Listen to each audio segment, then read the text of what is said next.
मृत्युंजय के ऑप्शन सुनकर कोई कुछ नहीं बोला। शांति बुआ तो आश्चर्य से जय को देखने लगी। कुछ देर के लिए तो उनकी बोलती बंद ही हो गई थी, पर जल्दी ही उनको होश आया तो वो गुस्से से बिफरते हुए अपनी तीखी तेज आवाज में बोली, जय तू ऐसा बोल भी कैसे सकता है? भूल गया मैं तेरी माँ से भी बढ़कर हूँ। जहाँ तुझे माँ की जरूरत थी वह मैं खड़ी थी तेरे सामने, फिर आज तू वो सब भूल कर मुझको ये दो रास्ते बता रहा है। और रास्ते भी कैसे? मुझे इस घर के नौकरों में शामिल करेगा तू? क्या मेरा इस घर में इतनी ही हैसियत है? हैसियत की बात तो ना करो, आप तो ज्यादा अच्छा होगा आपके लिए, आपकी हैसियत तो सबसे ज्यादा रखी मैंने। जय ने भरी मर्दाना आवाज में टॉक्सिक वे में बोला, जिससे एक बार को शांति बुआ चुप हो गई। फिर थोड़ी देर बाद वो दादाजी और दादी की तरफ देखकर बोली, माँ आप देख रही है ना इस लड़के की हिम्मत, मैंने इसके लिए क्या क्या नहीं किया और ये मुझे 1 मिनट में घर से निकलने को कह रहा है।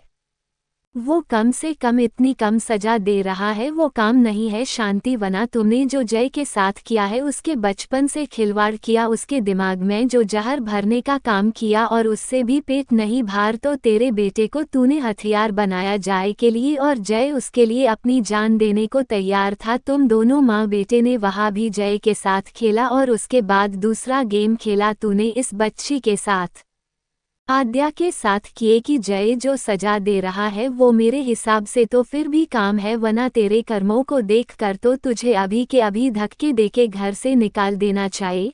पर उसके अंदर राधिका का खून है और उदय की सहनशीलता थोड़ी बहुत है, उसी का रिजल्ट है कि तुम घर में खड़ी हो।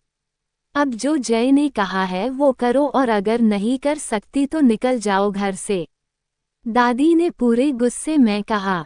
Pouting.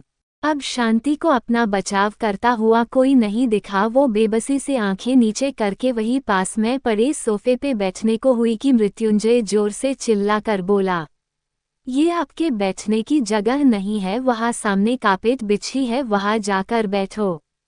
अस्टोनिश्ड face, tears of Joy. जय की ये बात सुनकर घर के बच्चों की अंदर ही अंदर हंसी छूट रही थी, पर सब जय के मारे चुप थे। Tears of Joy. जय अब शांति बुआ के बाद फिर से आद्या को देखने लगा और अपने रूम में जाने को हुआ, तभी पीछे से आवाज आई, ... मैं अपने बाबा के घर जाना चाहती हूँ। कुछ समय से मेरे साथ इतना कुछ हो गया, इतने सच सामने आए हैं कि कुछ भी समझ नहीं आ रहा, क्या करूँ क्या नहीं। मैं कुछ टाइम के लिए सबसे दूर जाना चाहती हूँ, मैं फिर से कुछ टाइम अपने माँ बाबा के साथ रहना चाहती हूँ, कुछ टाइम उन लोगों के साथ स्पेंड करना चाहती हूँ। तो मैं आप सबसे इजाज़त चाहती हूँ अपने घर जाने की। और मृत्युंजय, मैंने आपको माफ़ किया है, लेकिन मैं समय आने पर आपको क्या सज़ा दूंगी और उस सज़ा के बदले में आपसे क्या मांगूंगी, ये आपके ऊपर मेरा उधार रहा। आद्या की सारी बातें सुनने के बाद जय ने दर्द और तड़प से अपनी आंखें कस के बंद कर ली थी। उसने अपने हाथों की मिट्टियों को कस लिया था। वो जैसा था वैसे ही खड़ा रहा। दादी, मैं अभी इसी वक्त जाना चाहती हूँ और मैं चाहती हूँ कि कोई भी मुझे ड्रॉप करने ना जाए, मैं खुद जाना चाहती हूँ, आद्या ने जय को दूसरा झटका देते हुए कहा। मृत्युंजय की आंखों में गुस्से और दर्द से लाली तैर आई थी। Pouting fire. आद्या की हालत समझकर दादी कुछ नहीं बोल पाई तो दादू आगे आकर उसके सिर पे हाथ रख कर बोले, जाओ बेटा, जितने दिन रहना चाहती हो रह लेना, जब मन को हल्का समझो तब हमें बता देना, हम जय को भेज देंगे आपको लेने। दादू की बात सुनकर तो जय के सीने पे बिजली गिरने जैसा आघात हुआ था।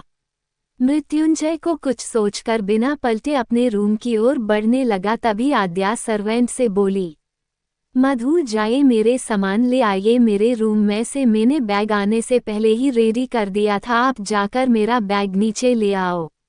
आद्या के कहे अनुसार सर्वेंट उसके रूम की ओर चली गई। वही मृत्युंजय के लिए तो ये और भी बड़ा झटका था। अस्टोनिश्ड फेस, फायर, क्या वो मुझे इतने भी हक नहीं दे रही कि जाने से पहले एक बार अकेले में मिलकर भी जाए? साथ न ले जाने का फैसला तो सुना ही दिया तो क्या अब जाते समय एक बार मिलकर भी नहीं जाएगी। मृत्युंजय इसी विचार से अंदर ही अंदर जल उठा। उसके अंदर एक क्रोध की लहर दौड़ गई। Pouting pouting fire.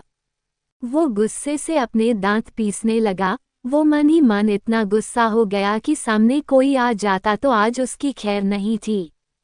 मधु नीचे बैग ले आई थी। आद्या ने झुकी नजरों से मृत्युंजय को देखा, ये सोचकर कि एक बार तो पलटेगा, एक बार तो रोकेगा, एक बार तो कहेगा मत जाओ। आद्या अंदर ही अंदर रो रही थी पर उसके आंसू उसने जब्त कर लिए थे। वो दर्द भरी मुस्कान के साथ सबके पास आए और दादू के पैर छूने लगी। दादू ने आशीर्वाद दिया। दादू की आवाज सुनकर मृत्युंजय एक पल भी वहां नहीं रुका। वो गुस्से से अपने लंबे लंबे कदमों को बढ़ाकर रूम में चला गया।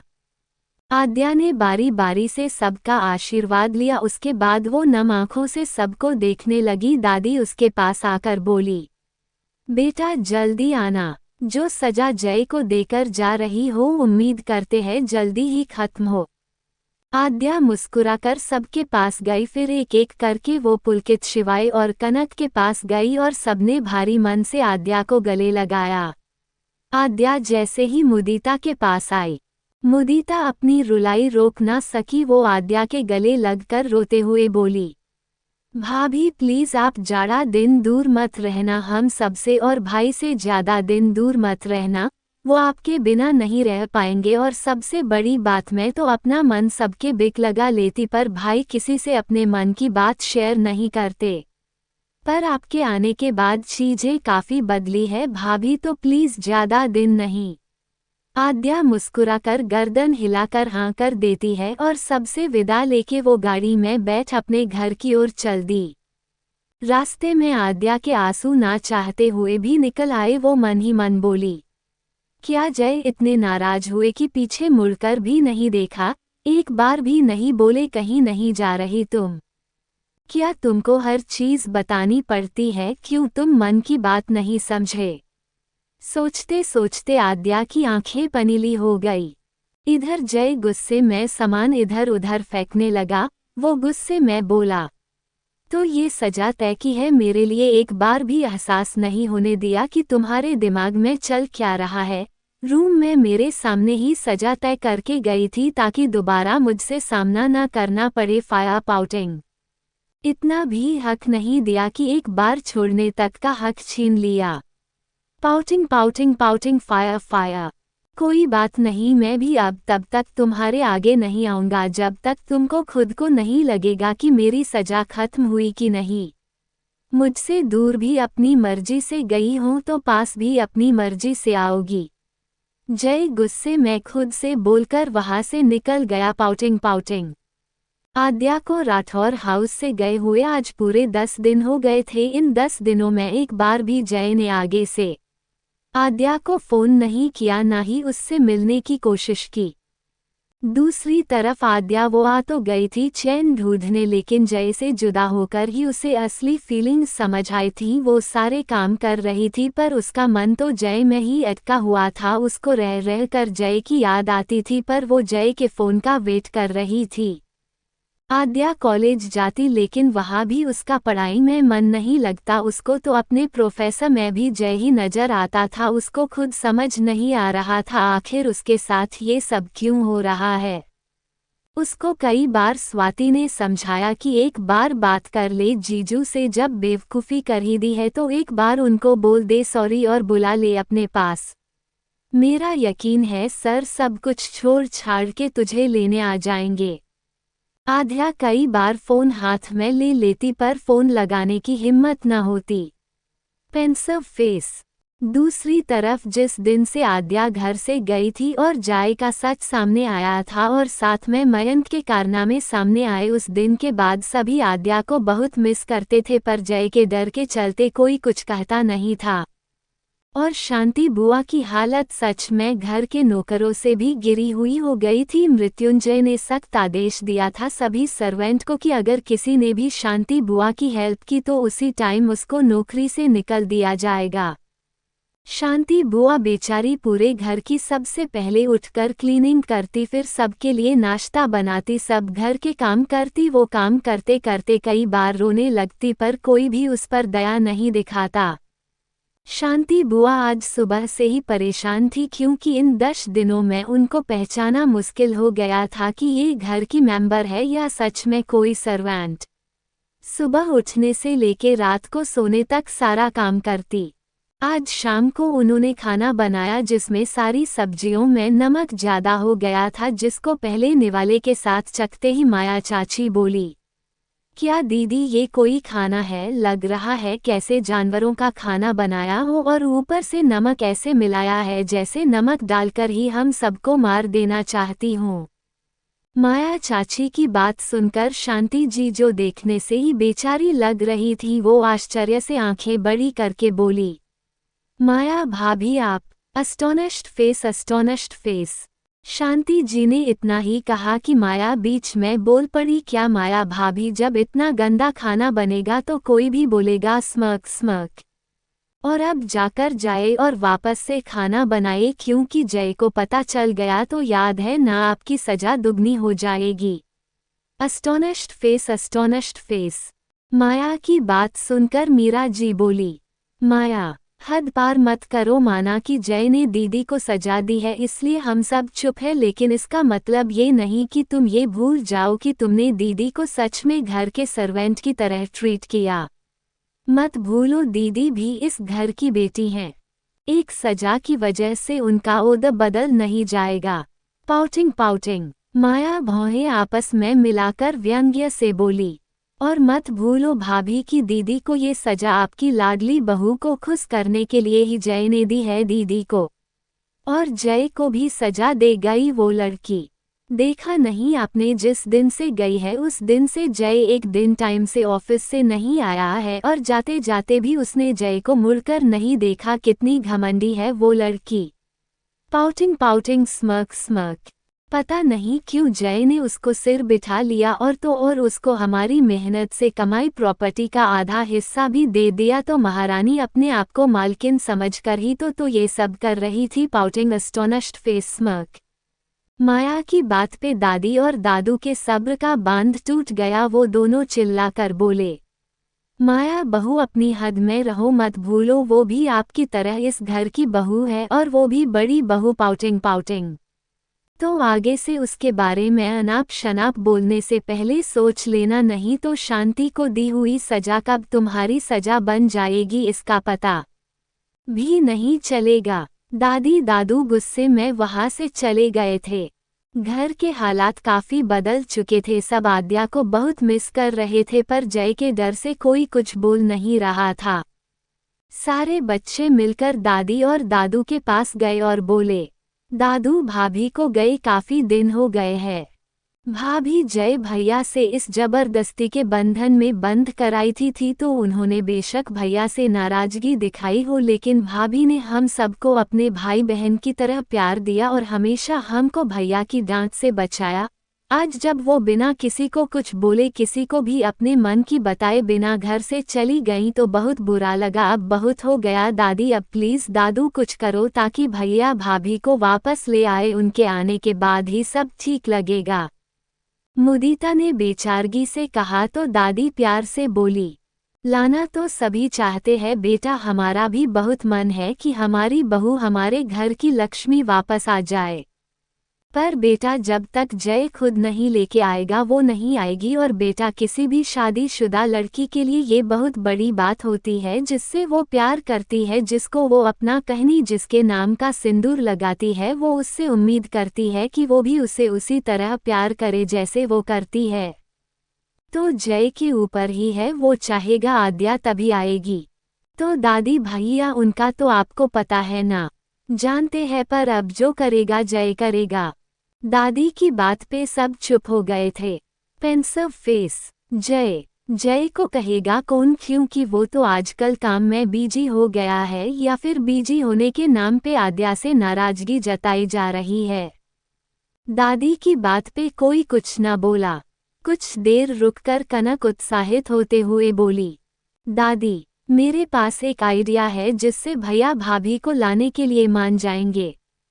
कनक की बात सुनकर सब लोग उसको भौहें जोड़ते हुए बोले, क्या प्लान है? कनक आंखें गोल गोल करते हुए शरारत से मुस्कुरा कर बोली, सुनो, हम न सब फैमिली मिलकर पिकनिक प्लान करते हैं जिसमें हम लोग आद्या भाभी की फैमिली को भी बुला लेंगे और ये पिकनिक हम हमारे लोनावाला वाले फार्म हाउस पे एंजॉय करने जाएंगे। वहाँ हम लोग वहाँ 3 से 4 दिन के लिए चलते हैं। आई एम श्योर भैया भाभी जब फिर से साथ होंगे तो भैया इस बार भाभी को जाने नहीं देंगे और भाभी लौटकर हमारे पास आ जाएंगी और इस बहाने सबका फैमिली गेट टुगेदर हो जाएगा और हमारा प्लान भी सक्सेस हो जाएगा। कनक की बात सभी को सही लगी। उसकी बात का समर्थन करते हुए दादी बोली, हमें लगता है तुम्हारा ये विचार उत्तम होगा हमारी बहू को वापस लाने का, वरना जय तो अपनी अकड़ के चलते कभी कहेगा नहीं, बेशक उसके बिना रहा नहीं जाए। ... ठीक है तो फिर दादी आप सब से बात करना। शिवाई की बात पे दादी मुस्कुराकर बोली, बेटा अब आप अपनी दादी का कमाल देखो। दादी ने शाम को डिनर के टाइम सबसे बात की। मीरा जी और उदय जी बहुत खुश हुए। वो बोले, बहुत अच्छा विचार है, हम लोग जरूर चलेंगे। मजबूरी बस माया भी हाँ करती है क्योंकि उसे जय की गीत लिस्ट में ऊपर नहीं आना था। Tears of Joy. सब लोगों से बात हो गई थी। उसके बाद दादाजी ने आद्या के पापा से बात की इस शर्त पे कि वो आद्या को कुछ ना बताए, उसके लिए ये सरप्राइज है। आद्या के पापा भी रेडी हो गए थे, बस हमारे जय और आद्या ही इस प्लान से अनजान थे। दादी दादू और सारे बच्चे जय के आने का इंतजार करने लगे पर टाइम के हिसाब से जय अभी तक नहीं आया। काफी देर इंतजार करने के बाद जब रात के 11 बजे तक जय नहीं आया तो दादी सबसे बोली, कोई बात नहीं बच्चों, हम जय से कल बात करेंगे, तब तक आप जाने की तैयारियां करो और हम सब इतने लोग वहां जाएंगे तो किसी तरह की कोई कमी नहीं रहनी चाहिए। और हाँ बेटा, आद्या की फैमिली पहली बार हमरे साथ किसी ट्रिप पे जा रही है तो इस बात का खास ध्यान रखें। जी आप चिंता मत करो दादी, लोनावाला की सारी जिम्मेदारी हमारी, बस आप भाई से बात कर लेना। सब लोगों की आपस में बातें हो चुकी थी, बस जय से बात करना बाकी था। दूसरी तरफ आद्या इस बात से अनजान अपने रूम में बैठी अपने फोन की स्क्रीन को लगातार देखे जा रही थी।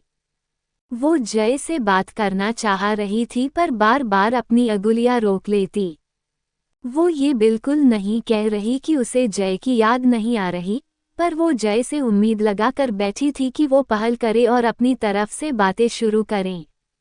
आद्या के मन में ये बात घर कर गई थी कि जय ने उसे आने से एक बार भी नहीं रोका और आने के बाद एक बार भी पूछा नहीं। उसे अंदर ही अंदर ये चीज़ दुख पहुंचा रही थी। Rushed face.